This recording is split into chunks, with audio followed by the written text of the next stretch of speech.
I don't think that people really appreciate their parents until they get older. I mean, at least I can say that by myself. And I think it's true of, here in America. Yeah, I was gonna say in this culture anyway. Yeah, I can totally agree with that. Yeah, looking back, I think I only really came to, see all the sacrifices my parents made and appreciate those sacrifices when I went away to college. That's probably when I started appreciating my parents too. Yeah, I mean, now looking back, I can see that my dad, he was always trying to teach me things, and at the time, I couldn't even tell that is what's going on. But, now I see there's methods to his madness. Like what's an example? All right, well, for example, like on Saturday, what I like to do was just probably what any, little boy used to do. I like to go out, play with my friends, play some baseball or some football or, just hang out with my friends.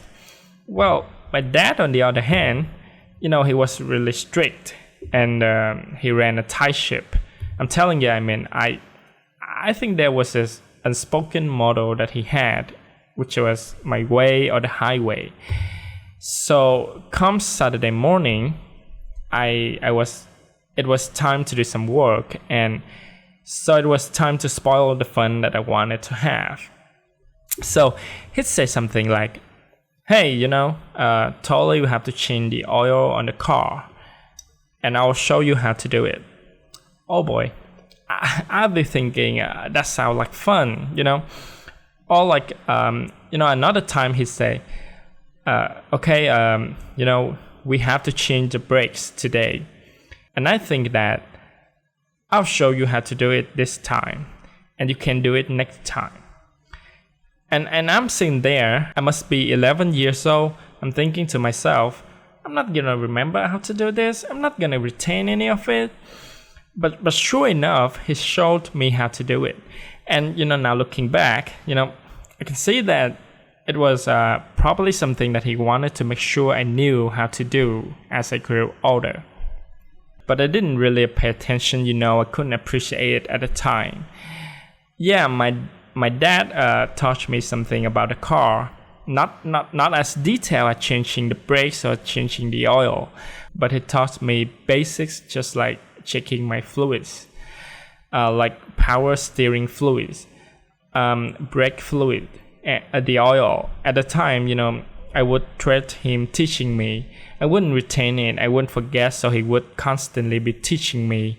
And it would be this long-winded lecture, when it would be wanting just to get in the car and leave, go meet my friends. But now I appreciate that he taught me how to check the fluids actually. It's a useful thing to know. Yeah, there was something that my father would teach me like when I was younger, and I did appreciate it. And I mean, like, the one thing that stands out in my mind is learning how to cook. My dad was really good about allowing us to be in the kitchen while he was cooking, because my dad is an amazing cook. When we were growing up, I remember like all my friends, my mom's side of the family, it was only the women who cooked. From my dad's side of the family, the men totally cooked.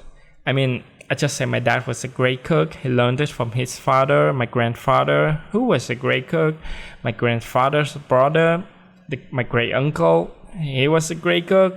So it really wasn't a gender-specific trait in my family. And I think as a result, we weren't afraid in the kitchen. And my dad allowed us to. So, my dad was always good about teaching me how to cook. I mean, I remember this one time, I was a little kid. I must have been 6 years old.